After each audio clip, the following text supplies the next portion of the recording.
89 years old. I had to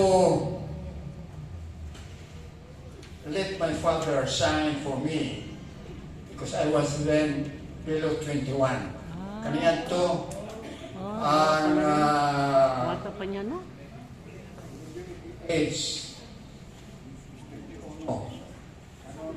San Mark 18. I was below 21 years, and so my father had to give his consent to my taking the bar examination. And the youngest. Karon tapok-tapok, ako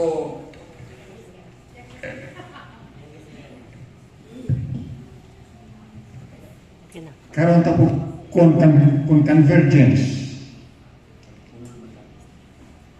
85 na may akong edad, Wow. ako na pinakabatanon.